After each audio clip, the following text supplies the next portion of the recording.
Hi, and welcome back to the lab for yet another one of our Maker Talk live streams. Today we are looking at a kit that I got. I am old enough, well, I'm young enough to have never actually had a Heathkit, but I'm old enough to understand what the Heathkits were. They were a very, very interesting way to learn electronics back during my father's youth. So when I found this GeekCreit company who seems to put together electronics kits, I figured it might be an interesting thing to take a look at. So first things first, we have our coffee. Wow, that is a robust cup of coffee. Wow. What we're drinking in the lab today is Kicking Horse Kick-Ass Coffee. This is a hyper-caffeinated coffee. As the instructions on the side say, it's 2 tablespoons for every cup. Make more if you're bold. And then I do a 6.5 minute brew in a French press. This stuff will wake you up. Alright, let's get that out of our way. So, when you first get these kits, I really don't like the lighting. Hang on one second.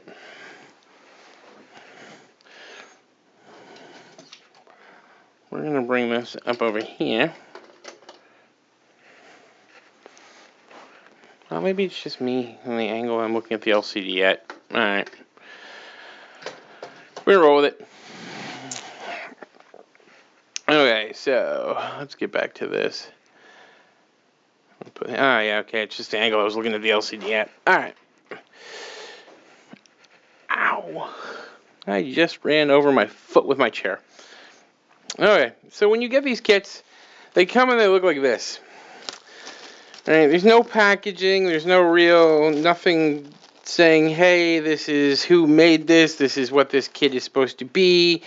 There is literally nothing. So, from a review standpoint, off the bat, not good marks. But, let's take a look at the kit itself. I'm going to go ahead and change to the bench camera. So if we're looking at the bench, I've laid out most of the parts here.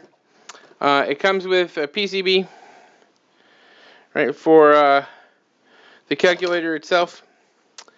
It comes with a microcontroller. Now this is a microcontroller that I cannot identify. It might be a purpose-built one, but I was kind of hoping for an ATmega 328 or a PIC or something that I could program and change the code on to make custom for what I wanted to do. An LCD for the calculator, obviously. This is just your standard 2x16 LCD. Some mounting screws. Some button covers. Now these button covers are interesting. I really want to know where I can order these button covers from. So if you happen to know where I can get my hands on the clear top and then the button bottom things, these would be very good for another project that I'm working on right now, and I would love to be able to use them for there, but I haven't been able to find them. This came with a bunch of 10mm buttons, which will be the main ones that we use with on this calculator. Some silicone feet to keep the calculator from going around. A hardware kit. This hardware kit is for assembling this frame here, which looks like it's laser cut plexiglass or Lexan. Probably plexiglass, it's cheaper. And then the electronics components that aren't the IC itself. Plus labels for the buttons for the calculator. They sent 2 copies, because if anybody knows somebody like me, we're probably going to screw up the cutting. Alright. It also came with 1 sheet of instructions on how to use the calculator, but it also contains the schematic. It has a URL in it. I don't know if I can get it so you can see the URL. And a QR code that will take you to it. That contains better directions on how to assemble this kit.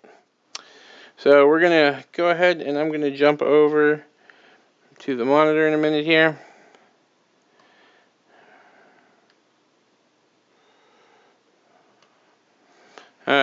So what we have when we go over to the address that was on that that piece of paper is a very, very basic HTML page. However, pictures work very, very well. So I'm going to go ahead and turn my soldering iron on, and we're going to get started building this thing. So according to that screen, just give me 1 second here. I'm going to bring another camera in so you can see what I'm doing.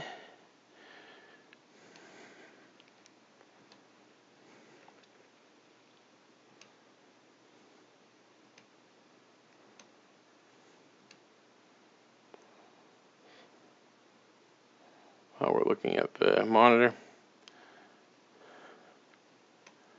There we go.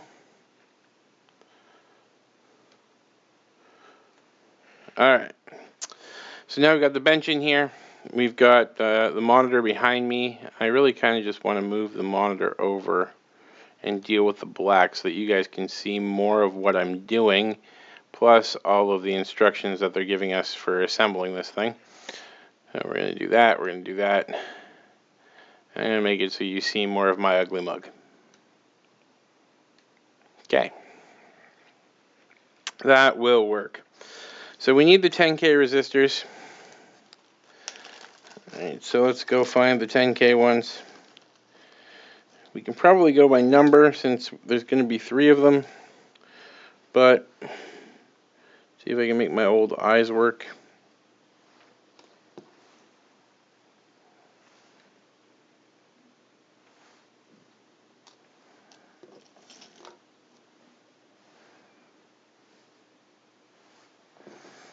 It should be orange, black, brown.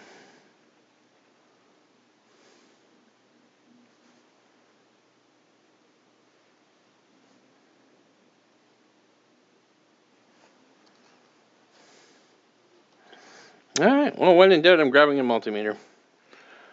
Since these are tiny, tiny, tiny resistors and my eyes are not as good as they used to be, I'm having trouble seeing the color bands. Yay, being 40.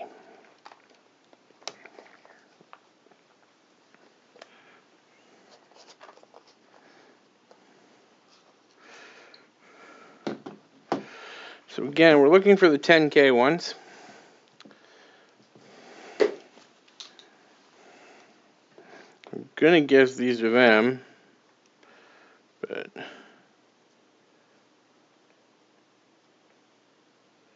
9.9K. Close enough to 10. Alright. So I will keep this handy for the other resistors. Now, one of the things that I noticed with this kit is that this kit uses a fixed contrast on the LCD. Right? That contrast is done by a resistor divider, which is right here. And if we look on the screen, which you can probably see a little better. I don't know if my mouse works on this. Yeah, okay, there it is. So right here is a resistor divider. This one goes to ground. These two are linked, which goes off to the V0 pin of the LCD, which handles the contrast. And this goes to VCC. So this resistor division controls the contrast on the LCD. Now this is a missed opportunity in my mind. There are several people online that are complaining that you can't control the contrast. So what we're going to do, after we have everything up and running, we're going to make a modification to this kit, and we're going to put a 10K trimmer pot into that spot so that I can control the contrast on my calculator, because it's a big thing for me. So we're going to take the resistors. The resistors have no polarity. The only thing that I think that has polarity in this kit is the diodes, D1 and D2. I think, yeah, even the capacitors and non-polarized capacitors. So generally when you're assembling a PCB, what you want to do is you want to start with the smallest components first.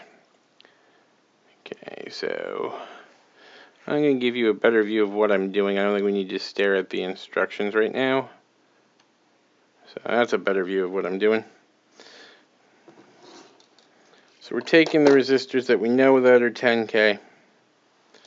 Right, I'm bending the legs down.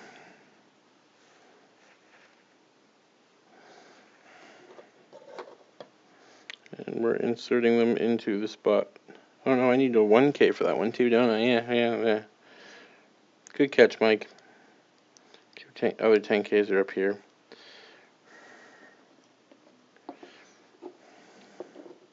I'm not crazy, I promise. Well, maybe a little.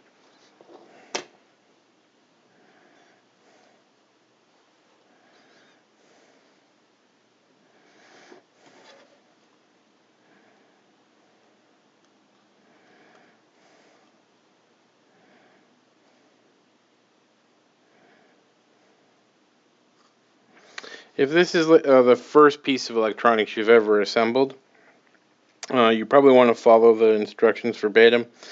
If you've assembled a fair bit of things in your life, you can probably get away with just going through the process that you would normally go through, you know, smallest to largest, and working your way through that way. I'm gonna need my snips in a minute. So we're just gonna grab my soldering iron. I need some solder. There's some solder. I'm usually never far from solder.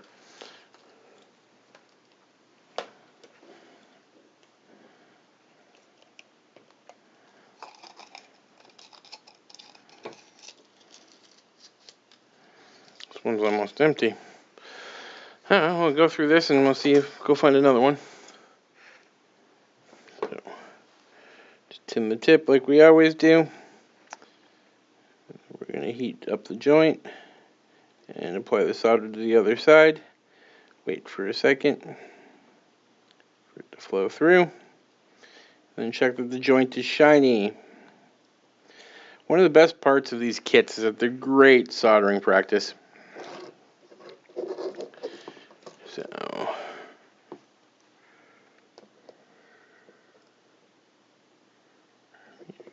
here like that.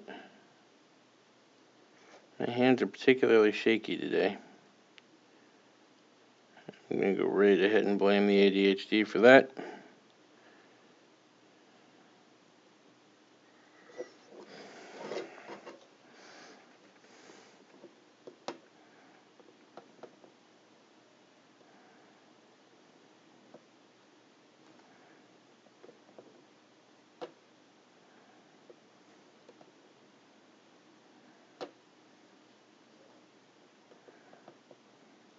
Okay.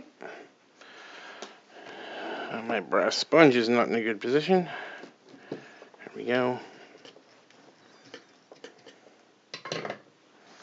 I'm going to move some of the parts that we're not going to need for a little bit out of the way here. Okay. So now once you have the resistors soldered in place, we'll just take your snips and cut off the extra length of legs.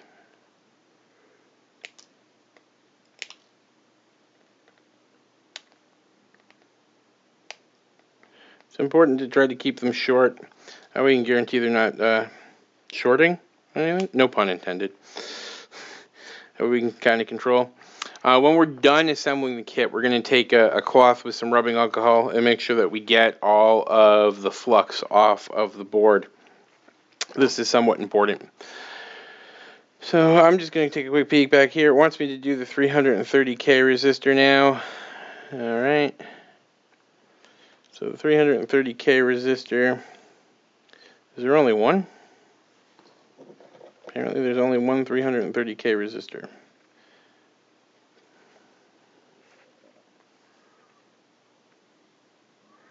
Should be a 330K and a 1K. It looks like they might have given us extra parts. Grab the multimeter, because again, once you turn 40, nothing works the way that it used to.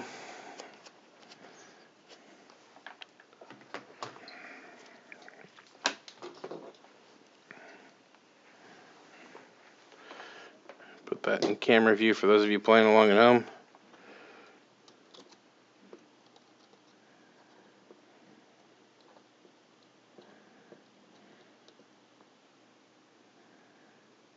That's the 1K.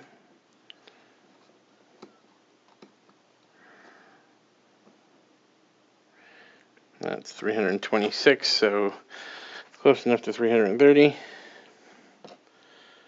I don't know when we started making resistors this much smaller.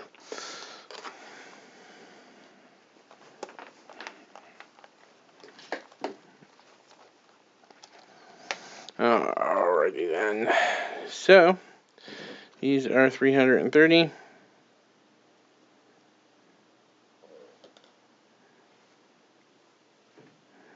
Which is what it wants me to install next. As I said, normally if this was just me, I would be slapping components in and soldering like crazy just to get everything up and going. But I want to try to follow the instructions, like to the letter, because I'm trying to do a review of this, and I want to pretend that it might be somebody who doesn't know anything about electronics that's assembling this kit. And assembly order can make a big difference as to what the experience with the kit is. So, yeah, we're going to definitely be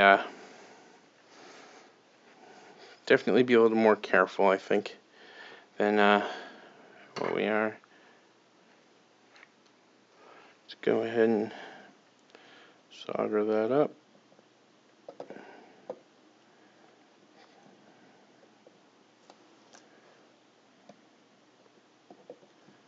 And I just want to show you what I mean by the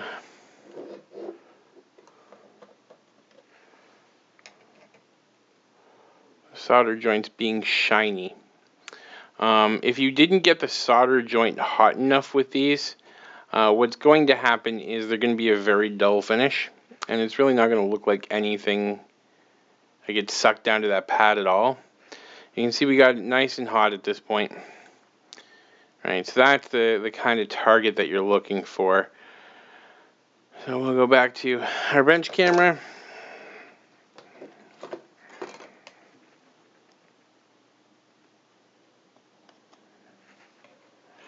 I should check to see if we have any comments. Nope, nothing going on in the chat. Alright.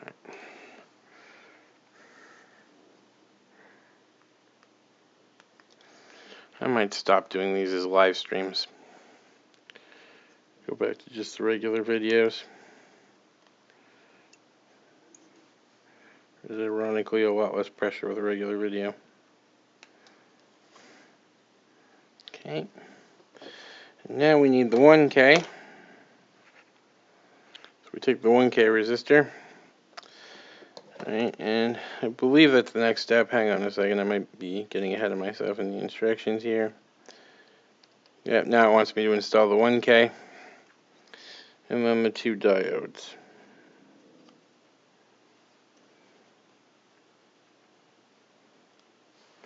Again, the 10K and the 1K over here are going to be replaced by a 10K trimmer pot. Because essentially what this is doing is it's giving it 10% contrast, right? Which for some applications might be fine. I don't know. When I power it up, it might be great.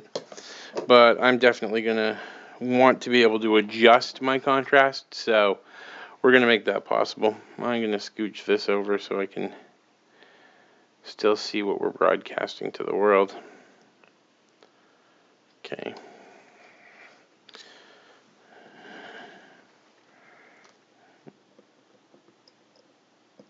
Go ahead and solder this in place. Okay. So now, do this. We'll take a peek back at the screen. So, what we have now is they want us to do the diode. There's 2 of them. Diodes are polarized. So, if you look at a diode, I don't know if this is in focus or not. I can't really tell on my screen. It's not in focus at all. But on this side, there's a black band. When you see the label on the circuit board with the band there, that's the way that it goes. So you see the white band at the bottom here? That indicates the polarity for the diode. Diodes function by resisting current in one direction. So we definitely Don't want to get that backwards. Otherwise, the only way current will flow will be the way that destroys the circuit. So this is one of those ones that when you put it in, you probably want to check twice. Mind you, in the instructions, it in no way says this, so I'm going to go ahead and once again take a tick against them for not being so newcomer friendly.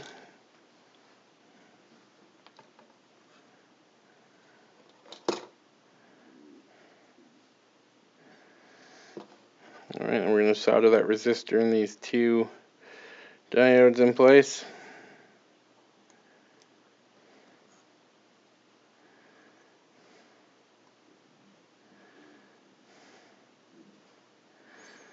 I know I said I do step by step with the instructions, and this is 2 steps at once, but I'm soldering 3 components. Actually, I did solder the other component, I just haven't clipped the leads yet.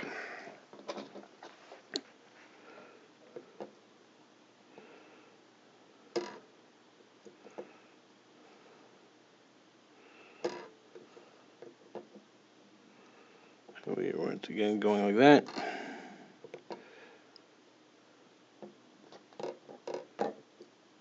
Beautiful.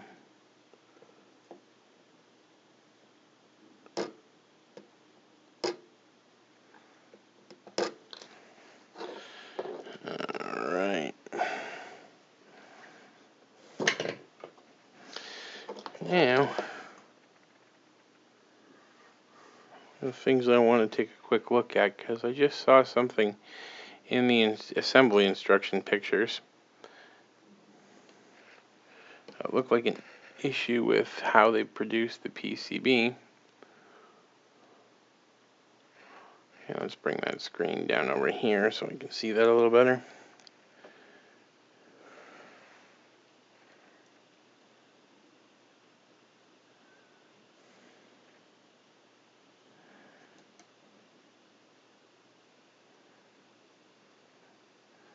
Oh, it looks fine to me. In one of the pictures in the instructions, if we go back to the screen here, I'll show you what I mean.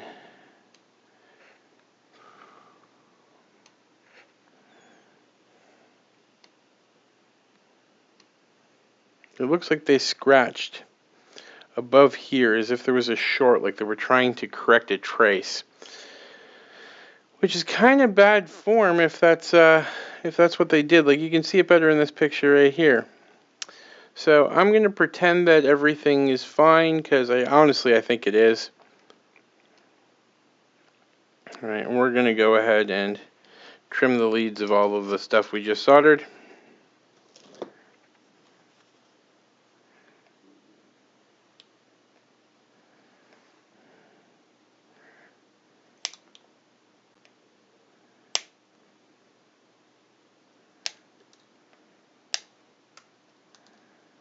And yes, when you clip these leads, sometimes they go absolutely flying everywhere. I should technically be wearing safety glasses. Again, just make everything as short as we can. Alright, so what do they want me to do next? They want me to install the capacitor. Alright. Where did my mouse go? There it is. Just give you a better view of what I'm doing. Alright. So, ironically, we're most of the way through the individual pieces, right? Like the buttons are going to take me a little while to get through, but a lot of this is getting pretty done. This type of capacitor, it's worth noting. This is not a polarized capacitor. There are polarized capacitors out there. They're usually in the shape of a cylinder, and they have a black stripe that indicates the polarity of how it goes in. It's very critical to get those right. If you get them wrong, you might have a little bit of a confetti thing going on. At the very least, the circuit will not function very well. So, I'm going to go ahead and bend the leads down of the capacitor, and we're going to solder it in place.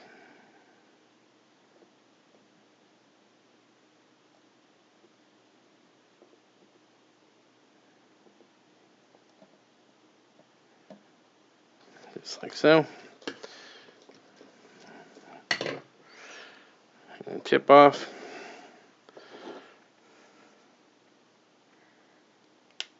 And click the legs.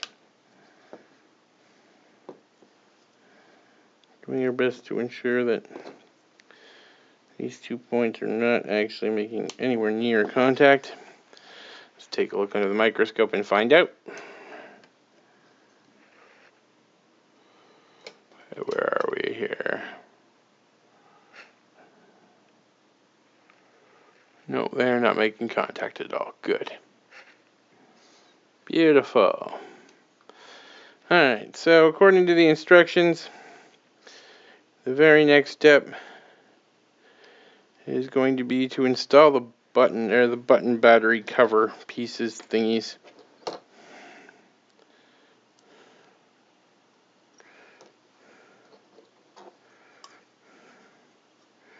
Right, so the trap for new players here is the open side. You have one, two, three sides that are blocked on here. The open side has to go towards the outside. You're going to have a very hard time putting batteries into this.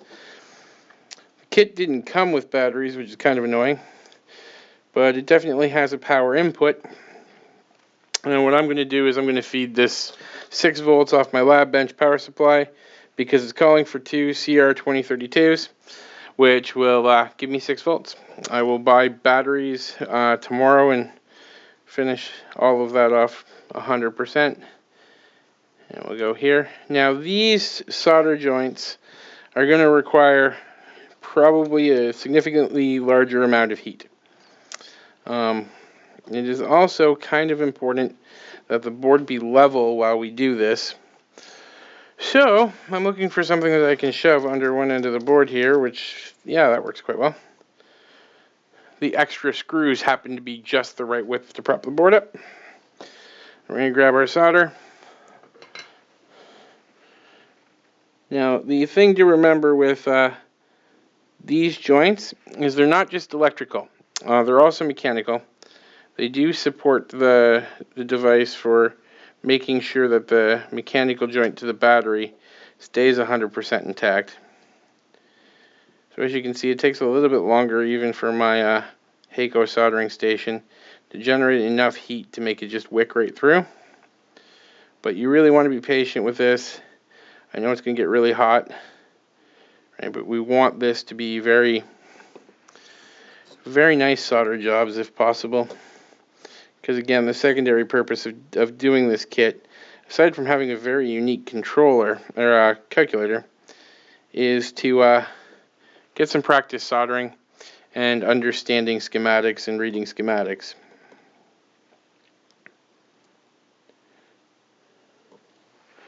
For those of you that are interested, I don't know if you can see it.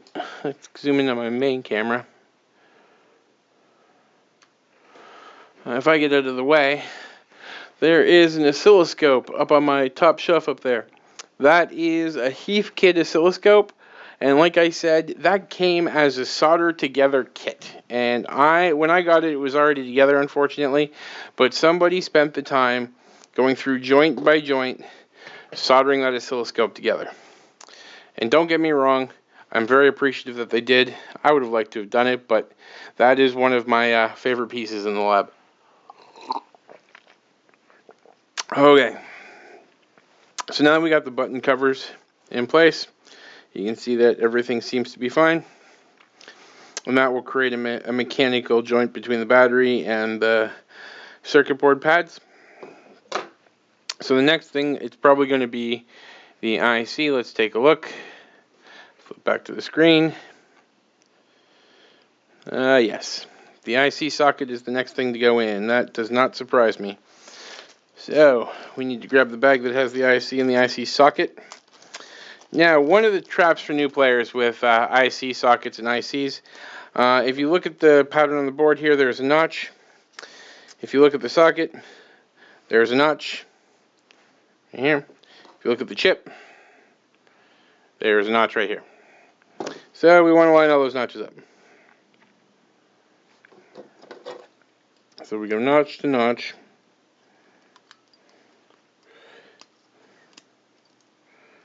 Oh, well, that's annoying.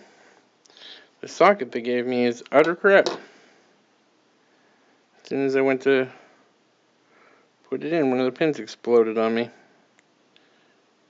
Should just be able to push it back in, but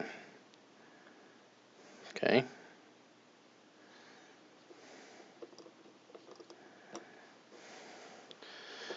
Alright, so some of the parts are definitely China friendly, let's say. It's definitely made down to a price point, this kit. They didn't include any fancy components or anything that really, anytime they could have upgraded something, they didn't. The instructions are okay, I guess, so far.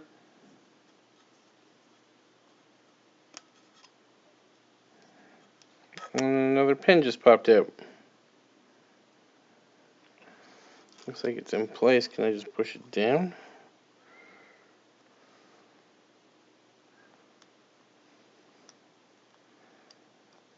If this was your first kit you were building, this would be very frustrating, and I wouldn't like this at all.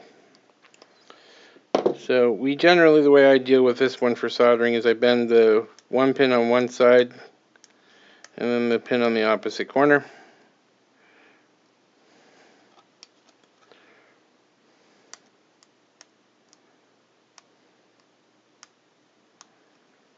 And then we put that down. Move that over here. I gotta look for another tube of solder. I generally have several lying around here. I know. Every time we talk, I say I need to clean my lab. I do. My workbench is a disaster, but every time I clean my lab, I never find anything for about 2.5 months. Right? And what everybody's saying right now at the moment is you're not finding anything right now either. And they're not wrong. I should have another tube of solder around here.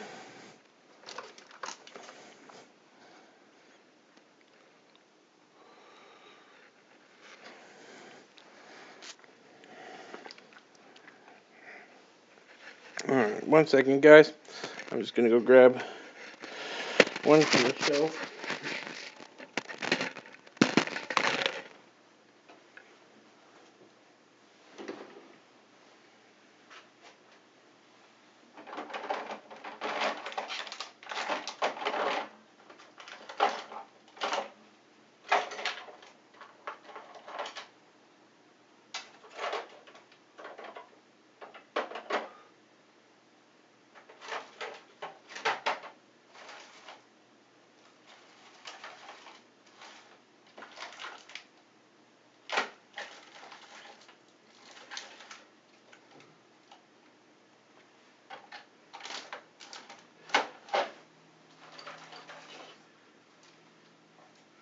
A quadcopter doesn't help me.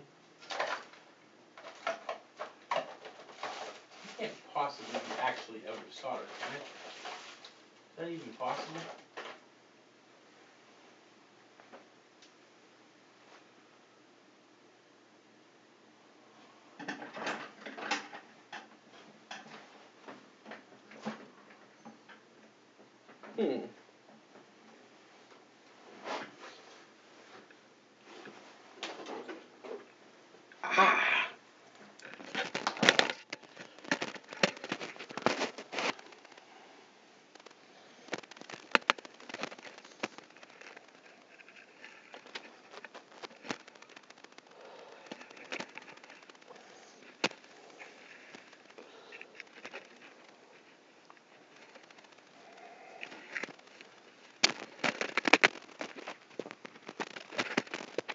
Alright, sorry about that. Rookie mistake. I know.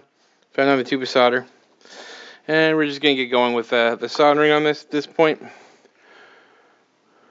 I should have been more prepared. I'll give you a better look at the soldering. So, this is a multi-pin IC. The reason that we use a socket is because if something goes wrong, we need to replace the IC, we can. In a kit, I'm not so worried. I would rather they save the 5 cents and spent it on some upgraded components, like let's say using a trimmer pot for the contrast on the LCD. But it is what it is. We've got what we've got. Just gotta move forward through it.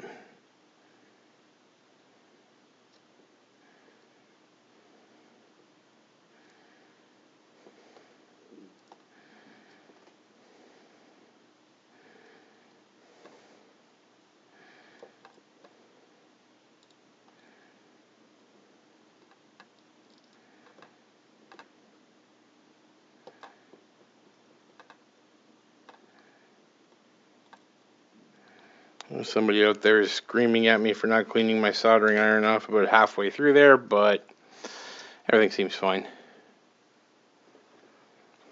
Okay.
Alright.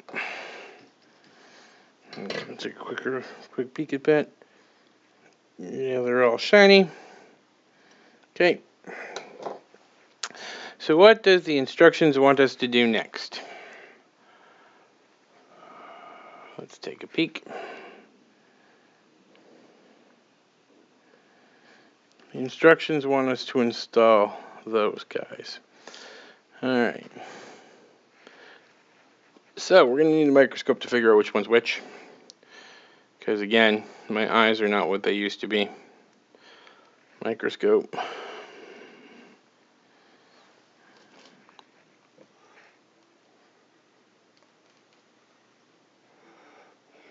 Find it.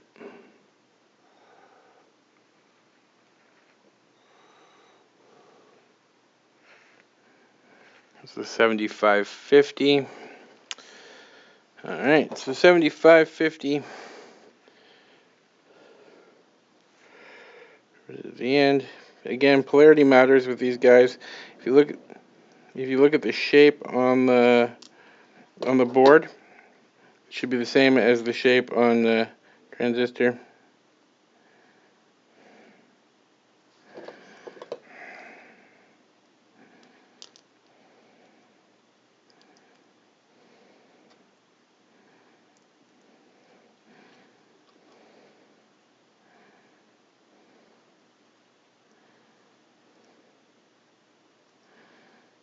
Okay. Now we're going to go look at this guy. And this guy. I'm sorry, I had that on the wrong camera the entire time. This is a 5901. 9013. Okay, which is the furthest one out. Switch back to the bench cam so you guys can see what I'm doing. These you generally just want to split the leads apart a little bit, so it's easier to get them into the holes. And we found the 9103, and again we match the general shape of the transistor with the shape of the layout. The order of pins is very important with these. They definitely have a polarity to them. Okay. And that means that this one should be the 8550. Let's go take a look though, because I trust nothing.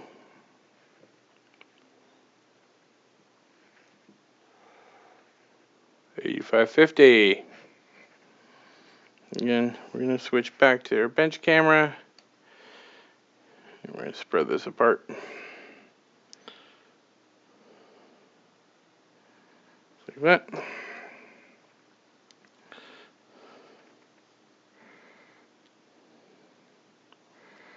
We're going to insert them into here.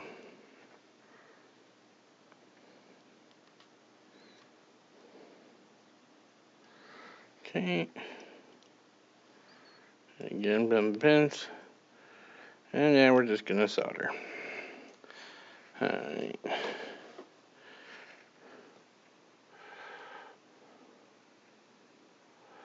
Alright. If you guys like the live streams when I'm actually building something or working in the lab, let me know. I can do more of them like this that aren't, topic oriented, where I'm kind of on a soapbox and just talking about my opinion and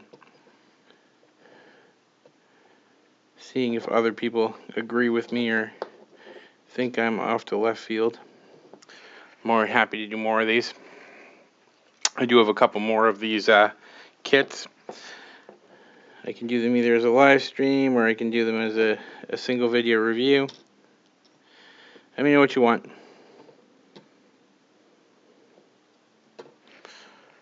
I don't know if people find it beneficial to actually watch me solder, but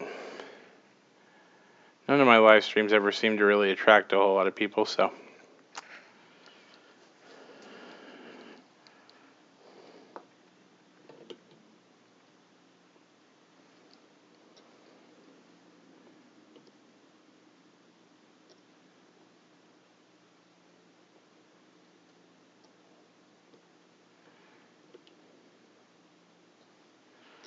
Again, with these ones, like any of the other solder joints, just take your time. Make sure they're not cold. Make sure that they're shiny and not dull. And then clip the leads off.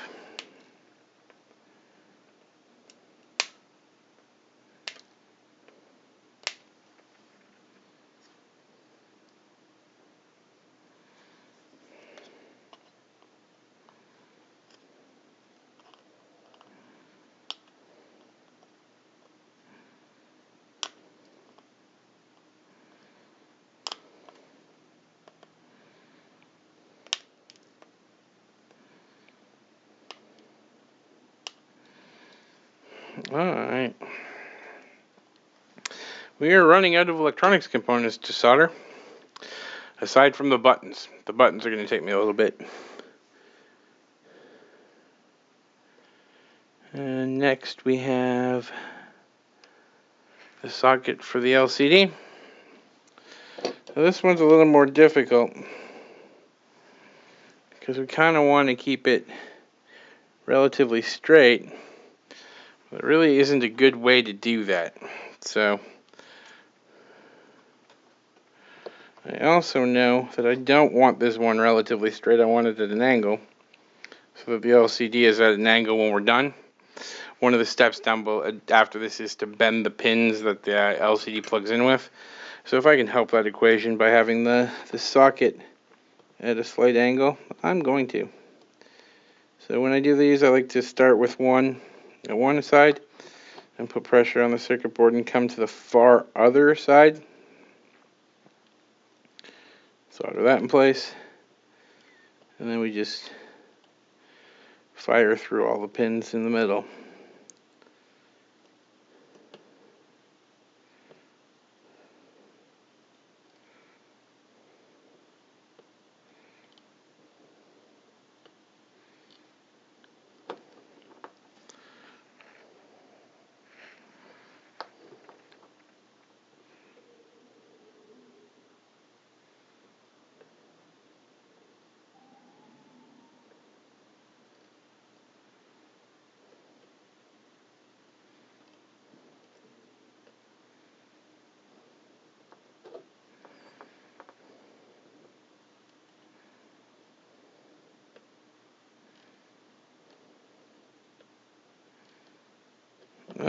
Alright then. Now the next piece of the instructions is the buttons. If you've been with the channel for a while, you know I've done projects with a lot more soldering than this, but this is still going to take me some time. I wish I could pause and kind of fast forward through it for you, but this is...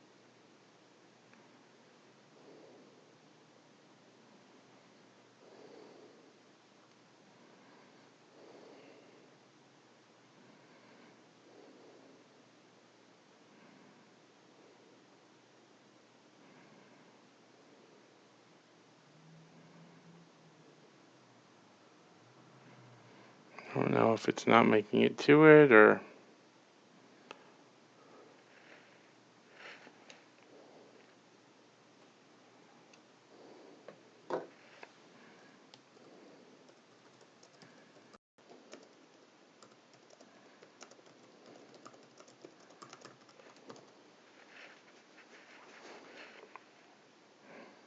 Okay, so apparently we are back in business now. That was weird. I have one of the best internet providers in Canada. That usually doesn't happen to me. But as I was saying, the buttons that they included are really nice and clicky. So this is the first part of this kit that I have been actually thoroughly impressed with. Not even I've even been impressed with, period. The footprint for the buttons, it's not bad.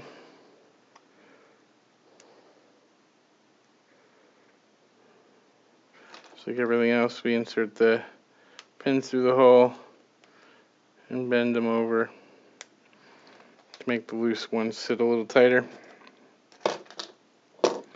And we got about 20 switches to do.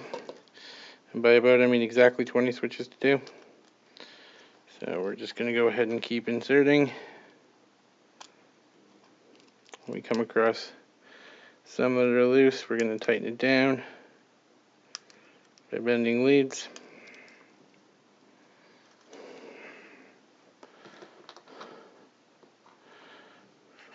Yeah, we're still streaming good. I still have an internet connection.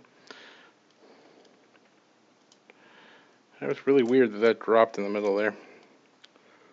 Not overly happy about that.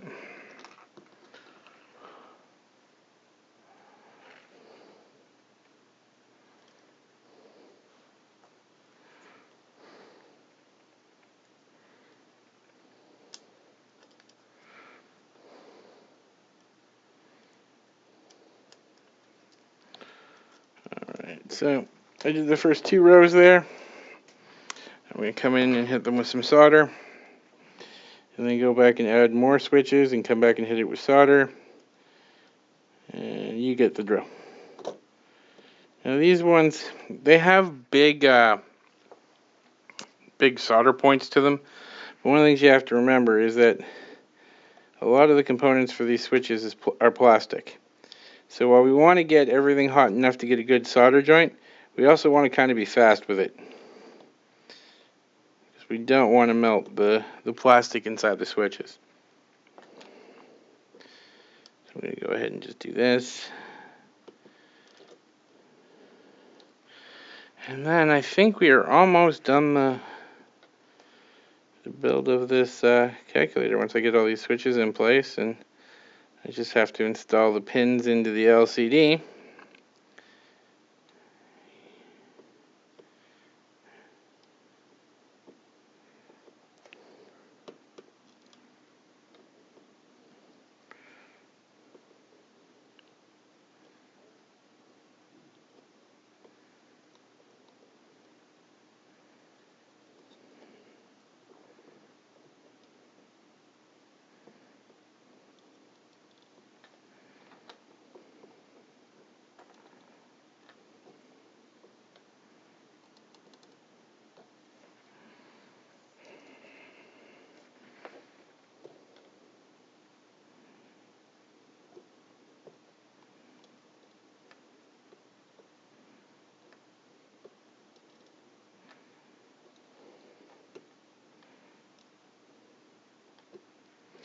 I know, this is boring. I wish I could fast forward it for you guys. I don't know if anybody's commenting or no. Nobody's asking questions. Okay.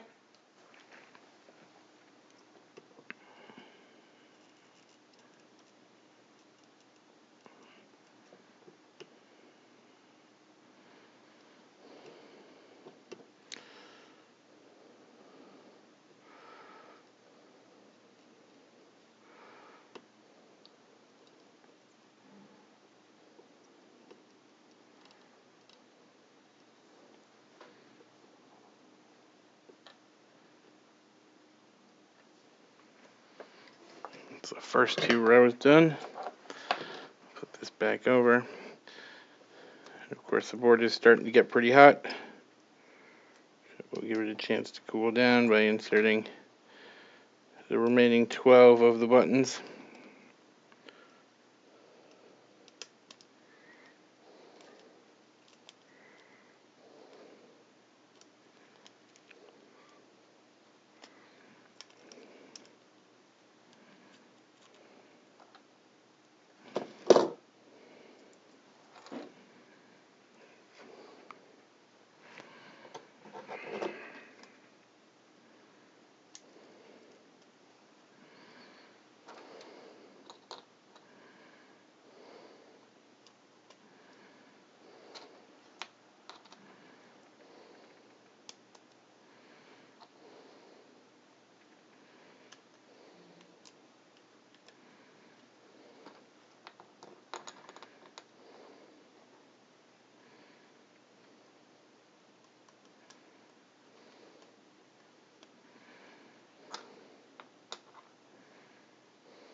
Alright, I don't want them to fall out when I turn it over, so we're going to stick with 8 and 8 and 4 as the solder pattern.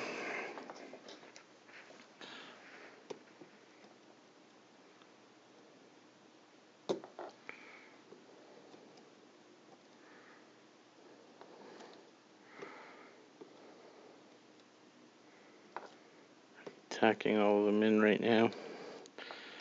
And we go back and solder the other 3 connections for each one.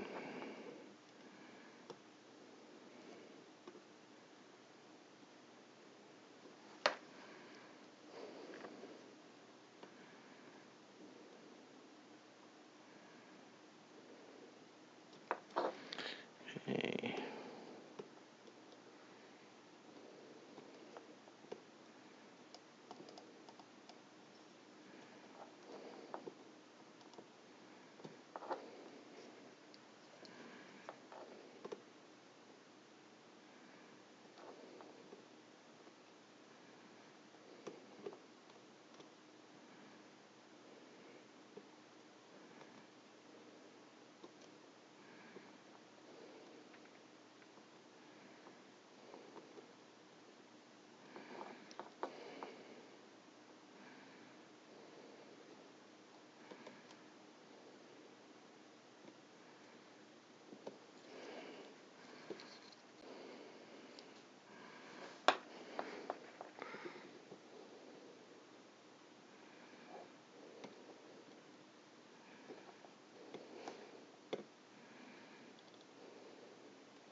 Yeah, I know, it's kind of like watching paint dry. Again, I wish I had a fast forward button on reality so you wouldn't have to sit here with me doing this. These tons of solder joints, but there really isn't a fast forward button in reality. Can't get over how clicky these buttons are.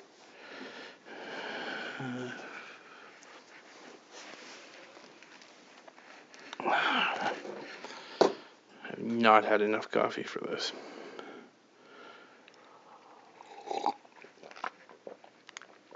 Oh, wow, that's a rich cup of coffee.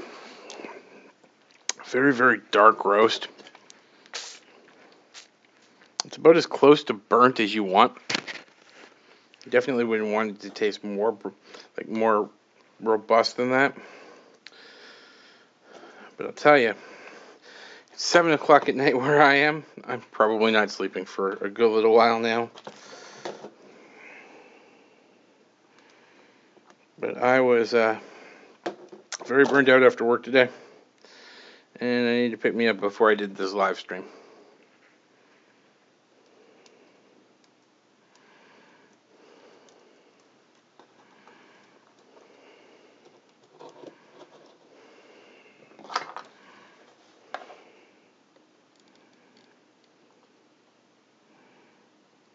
Okay, we're going to do the same thing. Now, the way this microcontroller functions with this pin pad is that it's a matrix. So it's doing scanning, it's doing scan lines. And it's only, it's determining whether one of the columns, let's say, has been put to ground by looking to see if any of the 4 buttons in that row have been put to ground. And it knows which column it's activated, so then it has column and row, and it knows what button you pushed.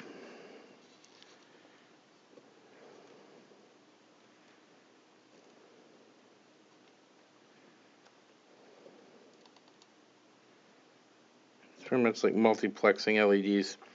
Very similar process. Only that one uses a persistence of vision trick, whereas the scanning can go faster than you could possibly press or unpress a button, so it works quite well that way too. Alright, the keypad is soldered.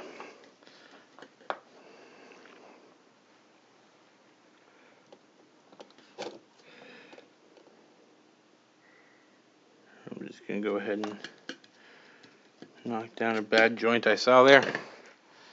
Alright. So it's starting to look like a calculator. Let's go ahead and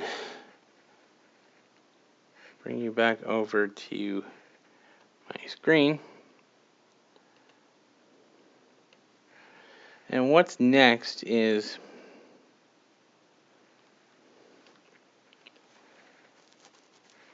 the arts and crafts section.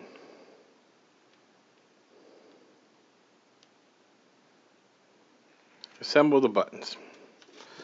Alright, so we'll put the electronics to the side. I have scissors right here. And we are going to do exactly what we saw on the screen.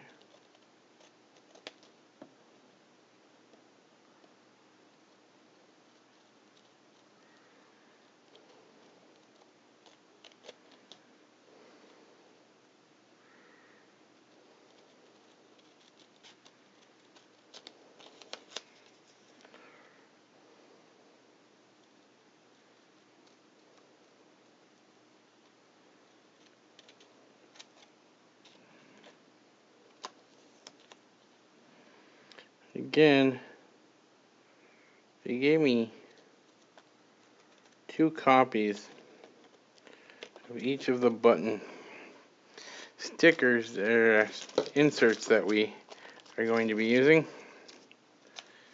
So, take the tops of these buttons. Again, if anybody knows where I can buy these things, please let me know. These things are awesome and would be great for another project I'm working on.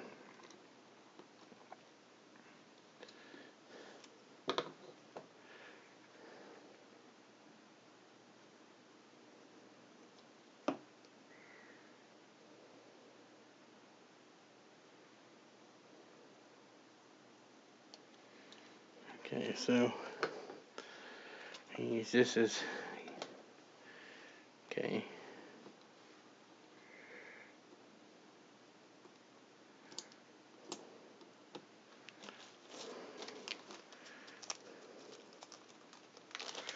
And then we take the blue inserts, which actually click onto the button too, which is freaking awesome. We insert that there, and then we get a button. Okay. 19 more to go.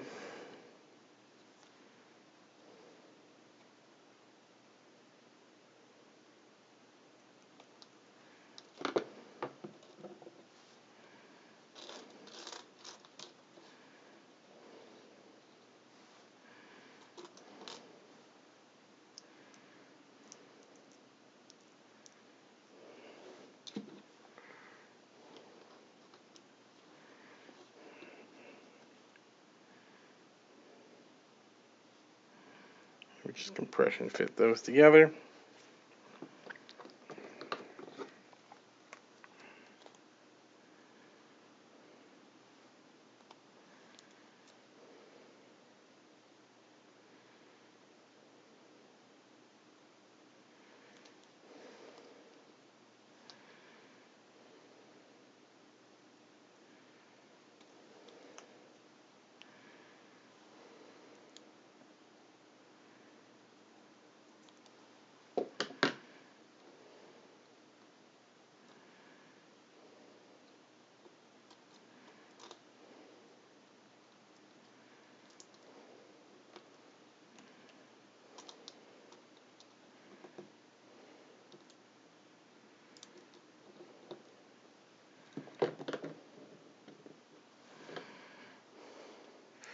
Ever since YouTube made changes to their data API, my play button's been losing its mind.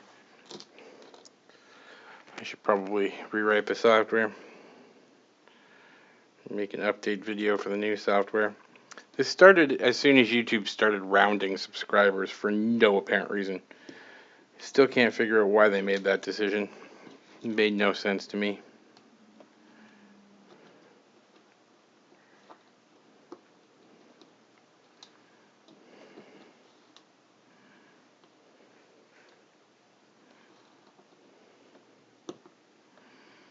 Alright, there's 5. 15 more to go.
Yeah, the internet connection's still going. This is a much longer live stream than I thought it would be. But I think we're most of the way there at this point.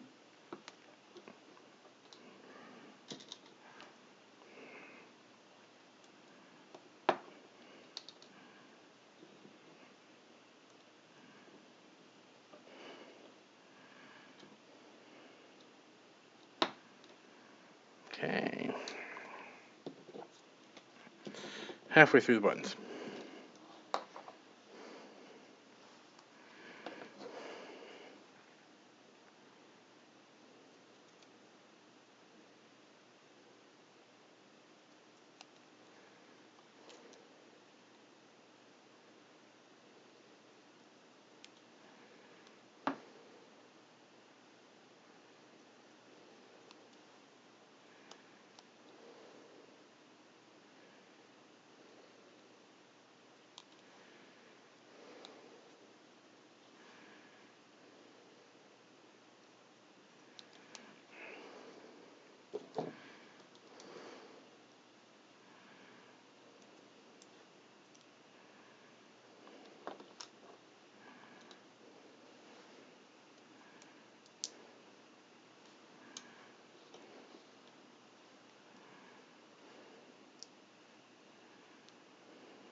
hate it when I drop things. I hate it even more when I drop clear things.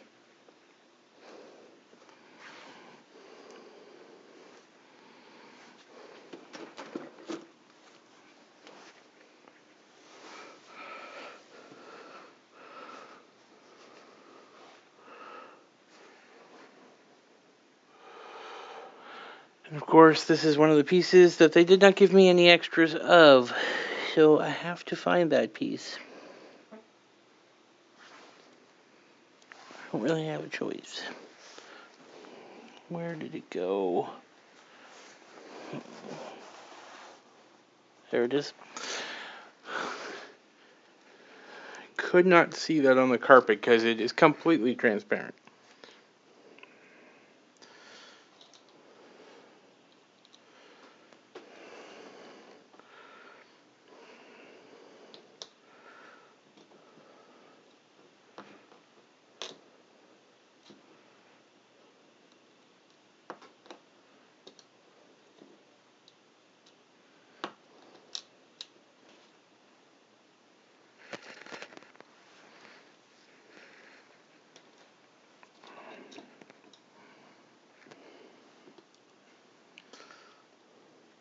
Alright, so the other kits are all SMD kits, so there's no way I'm doing them in a live stream because we'll be here for like 5 hours.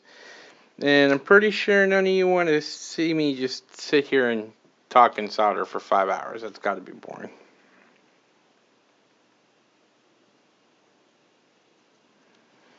Wow, the wind is picking up like crazy in Ontario. Supposed to actually have a reasonably cold night tonight. Been an exceptionally mild winter up here.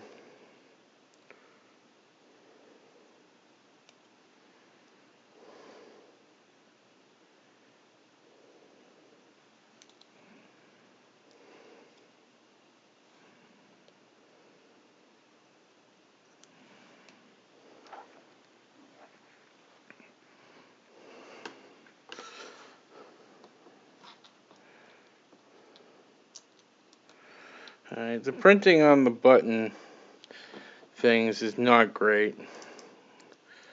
And it's not bad, but it's not great.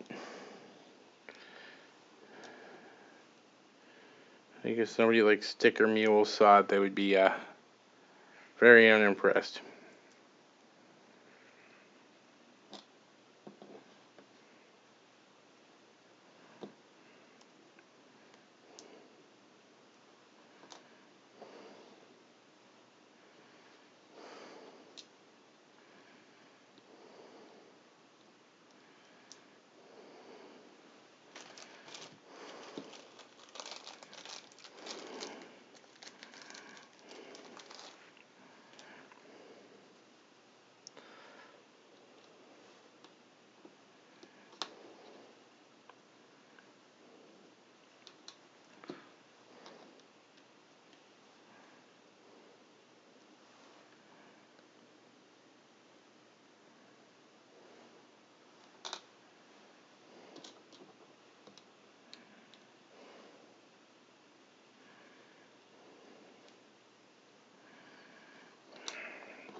Alrighty then.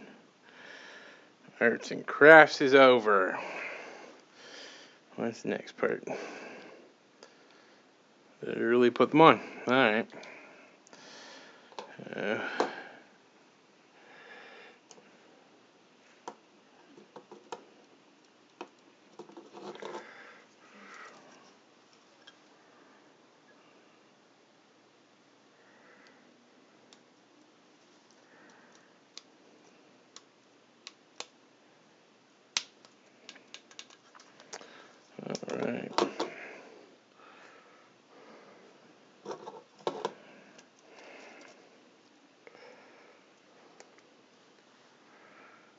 Takes a considerable amount of force.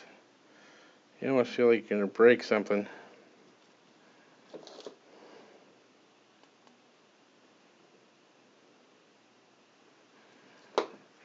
Getting it to sit onto the thing. This one's a 9.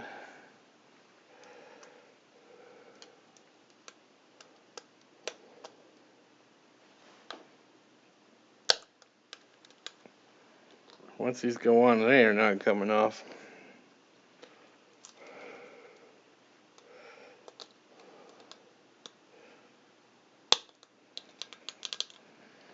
Such awesome clicky buttons. I know I'm going on and on about the clicky buttons, but the clicky buttons are awesome. This is why we love mechanical keyboards.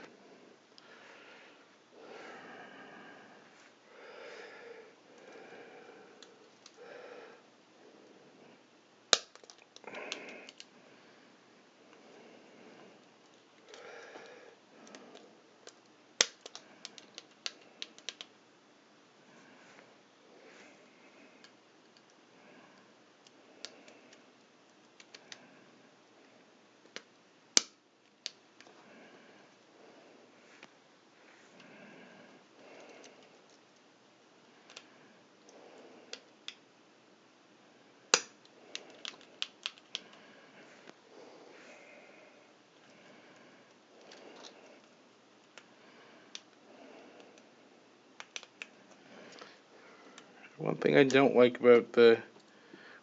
I don't like about the kit's instructions, there's been no testing during the assembly. I'm very big on, as you build something, you test every freaking step. And we're just kind of trusting that this is going to work. I would have put the LCD on by now, had the IC in, powered it, made sure I was getting displays, because it's going to have me build the entire thing all the way to the end before I find out if the IC works or not. Which never makes much sense to me.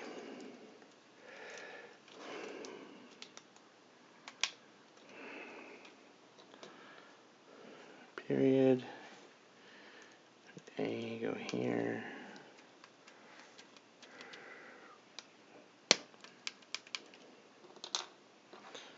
Plus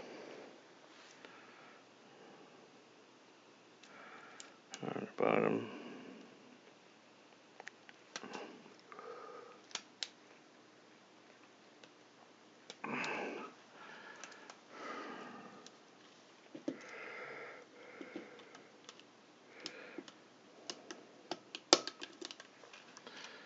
A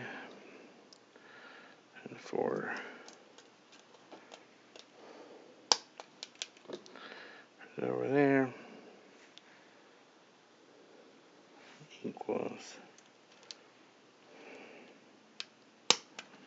there. Mode is the top left.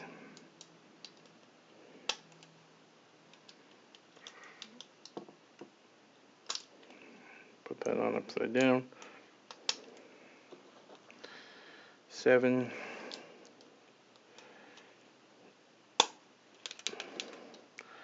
And divide.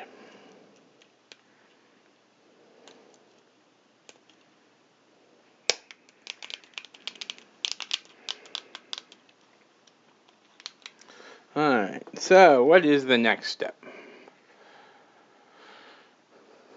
Next step is we go over here and we see if anybody's still watching.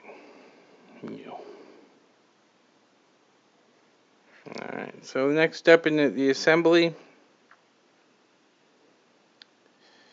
is to drop down and we put the IC in. Alright, so like I said before, on a few occasions, right, you gotta make sure that you match the notch to the notch. But if you look at this IC, the way that it came, because nothing was in a box, nothing was protected, right? This IC's pins are like halfway destroyed already.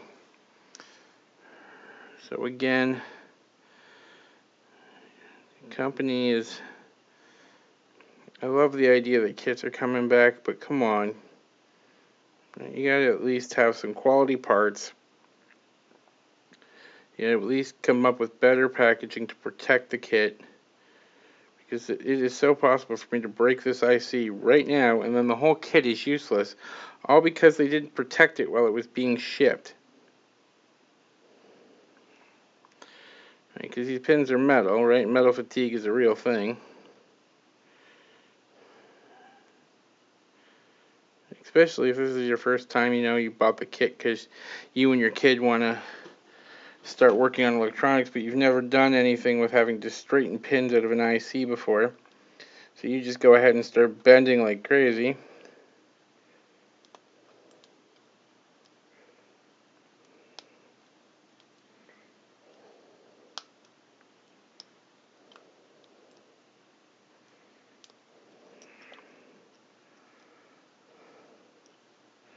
Try to use the socket to repair some of these. But the socket is complete crap too, so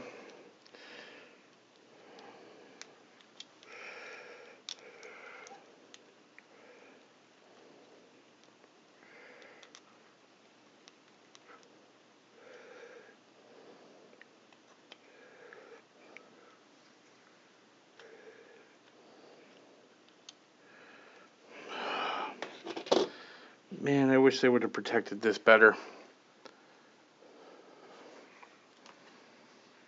I mean, what a stupid mistake to make as an electronics supplier.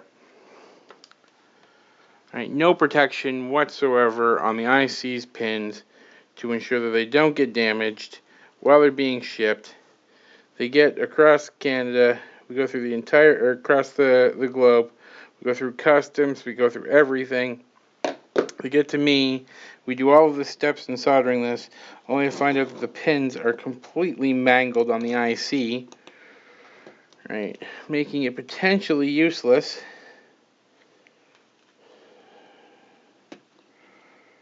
Right, and dangerous that I could theoretically break all of these.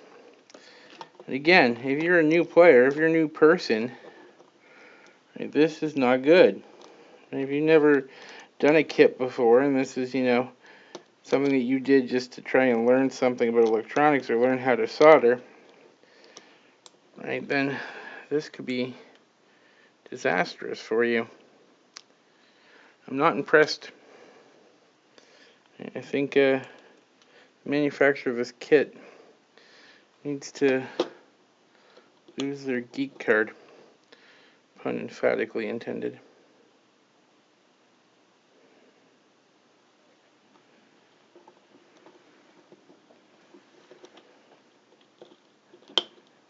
I'm trying to be careful so that it will actually work. I'm being much more careful than I should have to be to insert a IC into a socket. Crap. Not careful enough.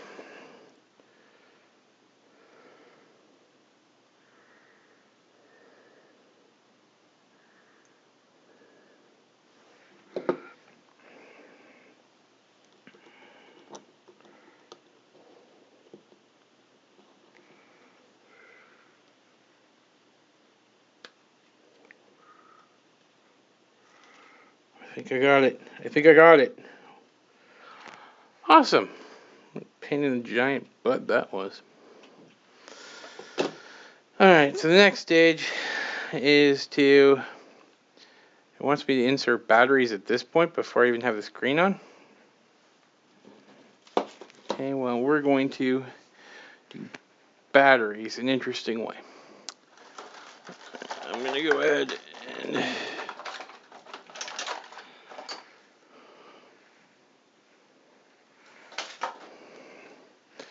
grab a set of these guys right here. And I'm going to put them together, make sure red is to red and black is to black. It is. Okay. Now we are going to go ahead and solder these leads onto here. Tinning those. Tinning those.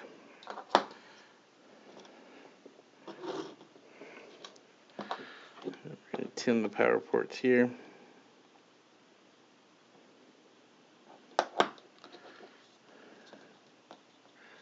And red to positive, black to negative.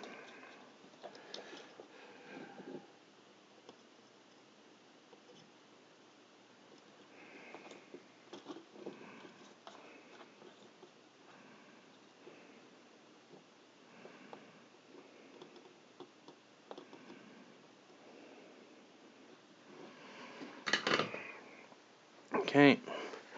Now before I even connect this thing to my power supply, we're going to drop this down. Excuse me. To 6 volts. Okay. And we're going to grab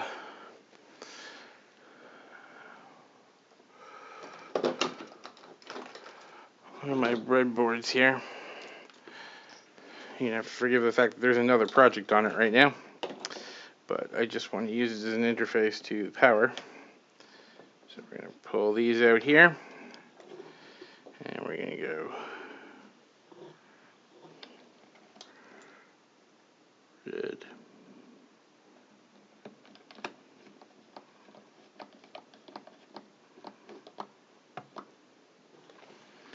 And black.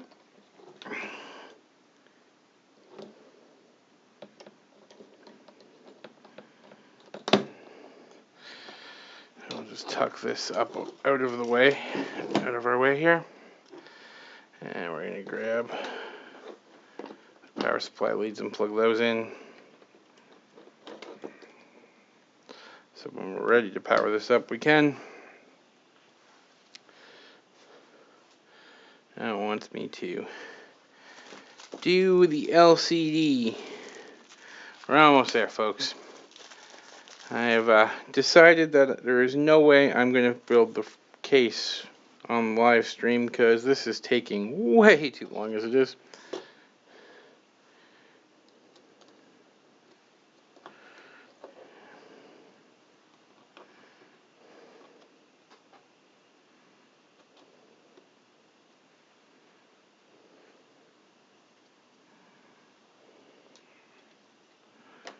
What I want to do for this, because we want it at the angle, is I'm going to put a lot of solder onto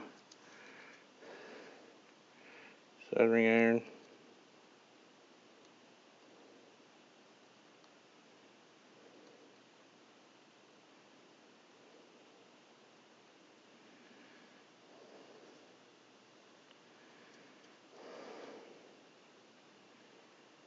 And then we can go ahead and set this down.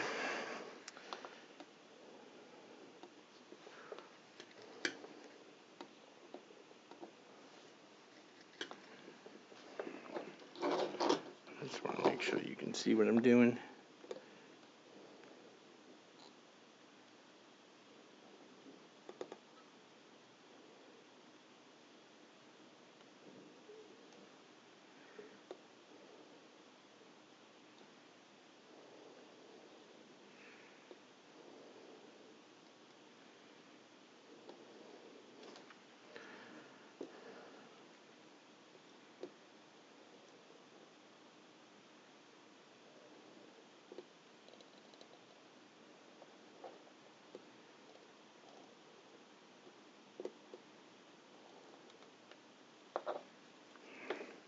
Included a lot of pins considering that they didn't use the 8-bit drive for this LCD. With this Schematic, they used a 4-bit drive.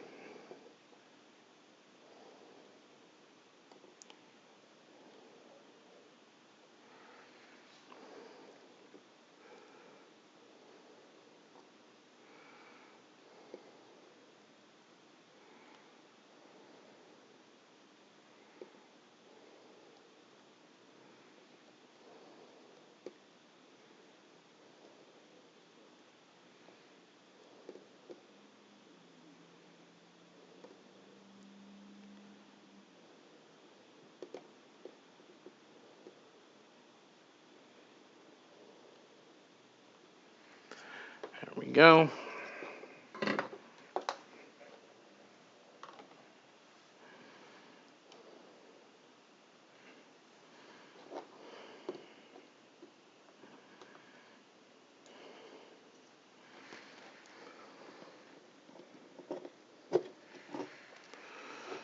And we go like that. And now let's give it some power.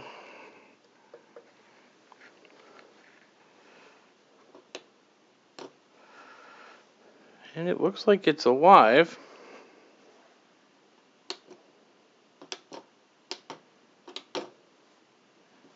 And it seems to work.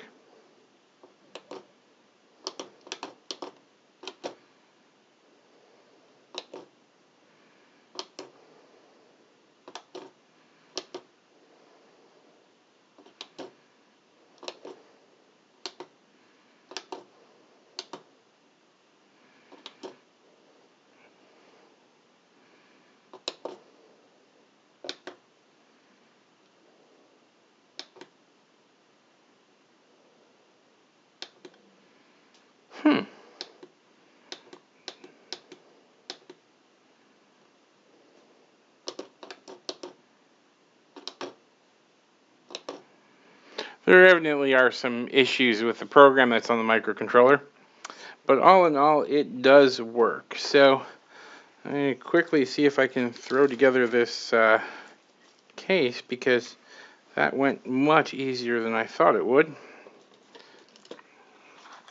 I'm actually impressed that it worked that easily. Okay, so if we look at the thing here, it wants me to uncover the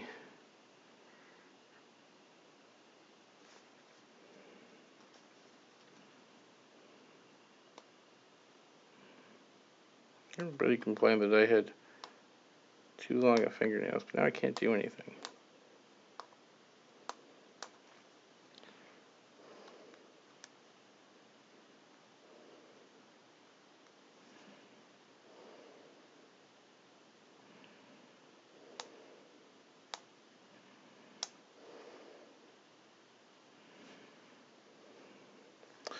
Yeah, this is just some cheap, thin plexiglass, but that's fine.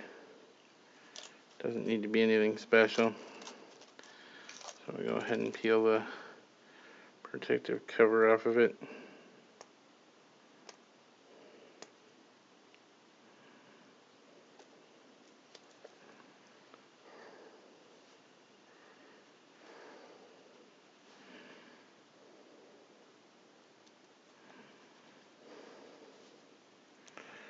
Just like a sticker, it's all about finding that edge.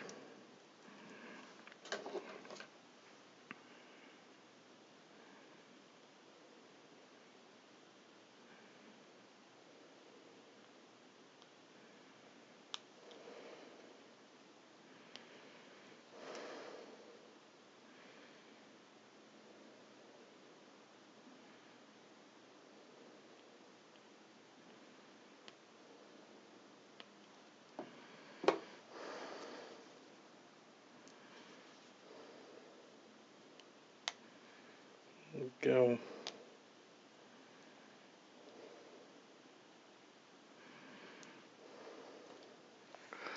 Okay.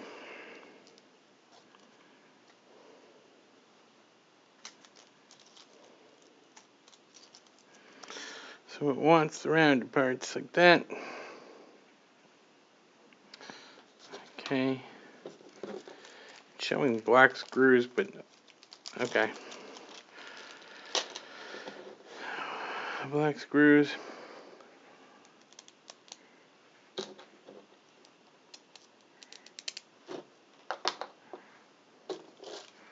Like that. We'll grab the other hardware pack. I shut the soldering iron off. We don't need more. I'm going to shut the power to the calculator off. Showing that we need to put these spacers in place.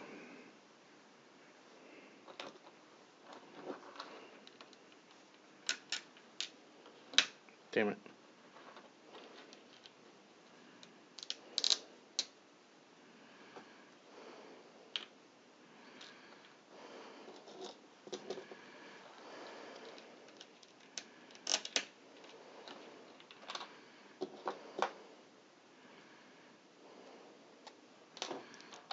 Some spacers in here, like so. And the next step for the kit is to put the LCD on that. So we're going to pop that from there.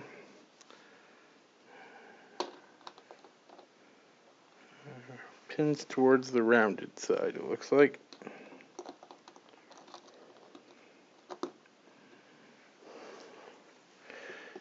we use the larger tiny nuts.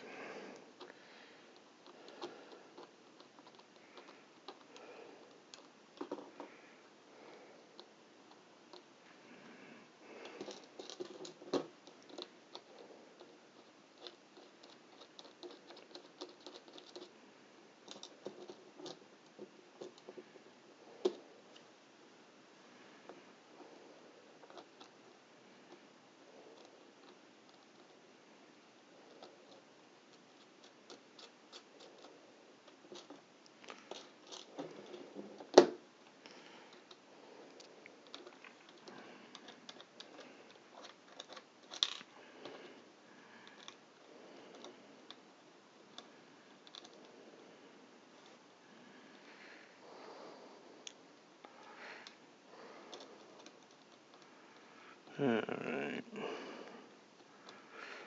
Just make sure, yeah, maybe it's still good. I'm still streaming. Okay. Now we'll grab a screwdriver.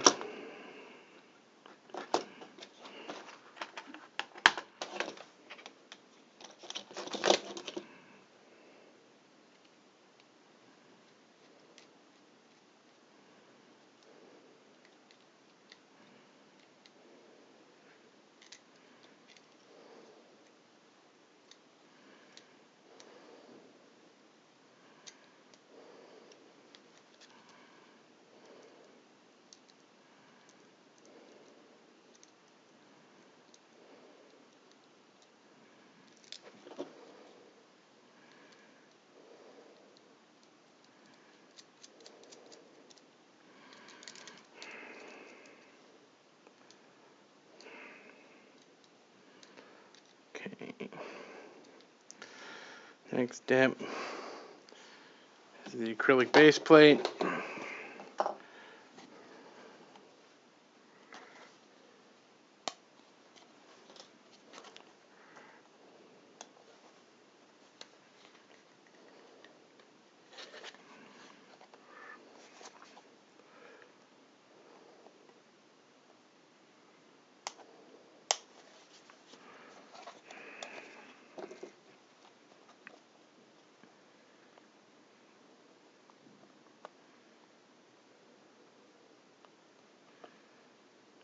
Now this is taking a lot longer than I thought it would, but we're almost there.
Alright, so that's the base plate.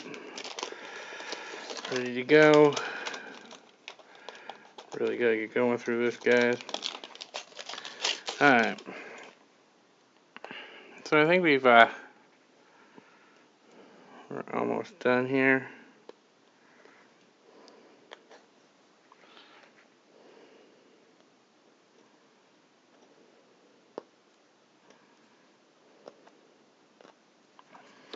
Okay. Looks like the 5 long screws.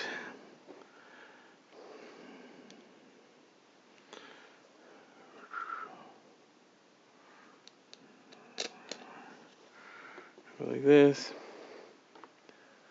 The tiny nut.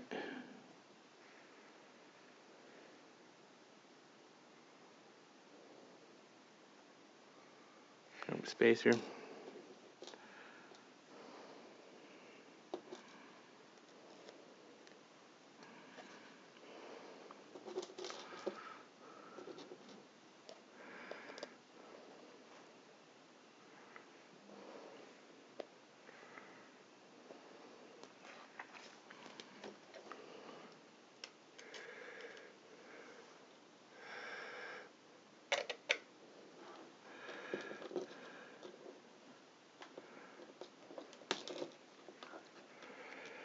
2.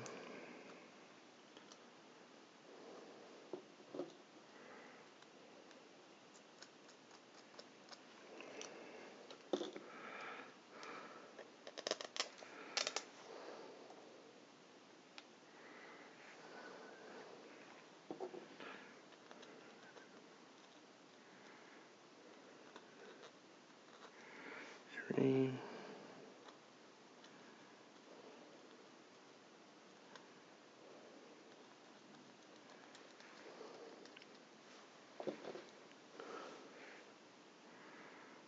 4.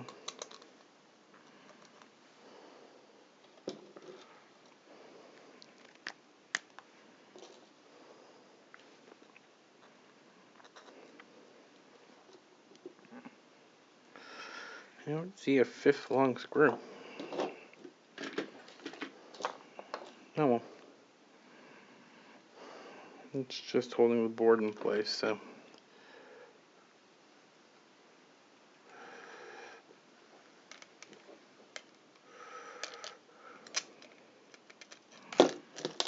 Damn it.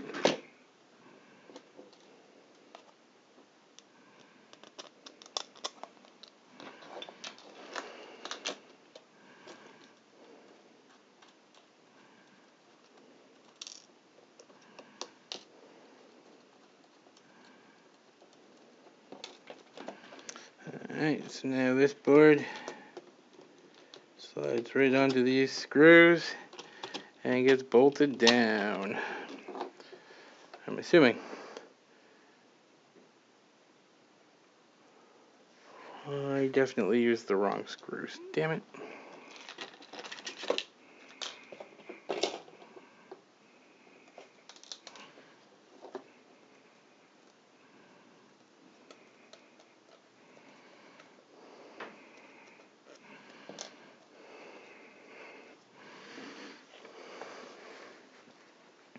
Only because the kit was not very specific about which screws to use.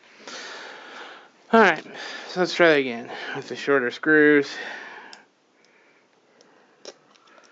Screw, spacer, board.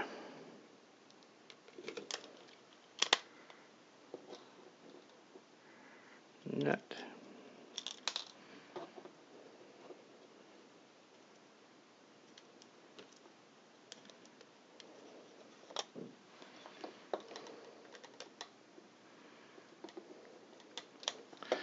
Leave that a bit loose so we can put the screw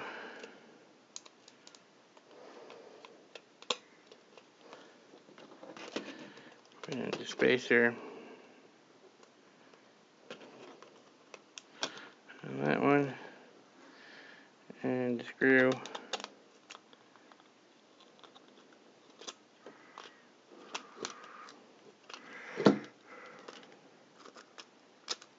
there.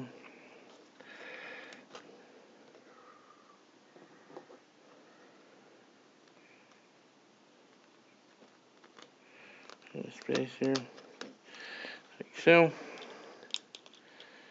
and a very loose nut. Alright. Guys, I think I'm going to go ahead. We've been at this for a very long time. I will finish this off. You can come back and I will have a full actual review video on this kit. I love that kits are coming back. I really do. I think that they were a great way for people to get into electronics. I don't think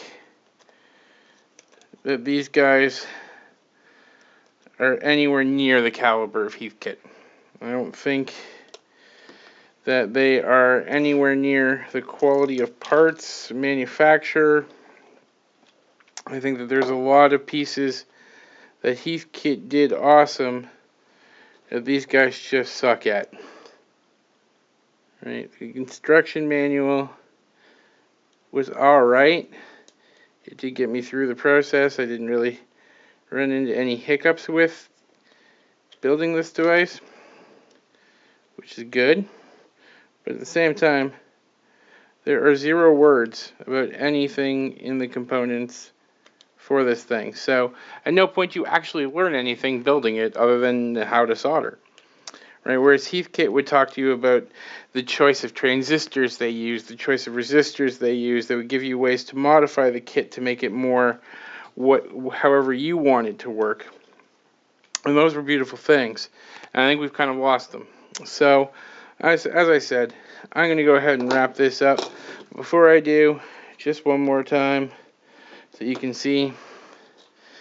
I might actually just leave the kit like this. I don't know if I want the full case. Right? Because this looks very DIY, and that's kind of what I'm all about. Turn it on. And it works as a calculator. It does give me the resistor values if I put the color bands in. It looks like it also does LED resistor calculations too, which is kind of neat. So yeah, I might put the other 2 nuts on and just leave it like this, simply because I think this looks much better than a full acrylic case. So I want to thank you for joining me in the lab. I hope you learned something today, and we will speak again soon.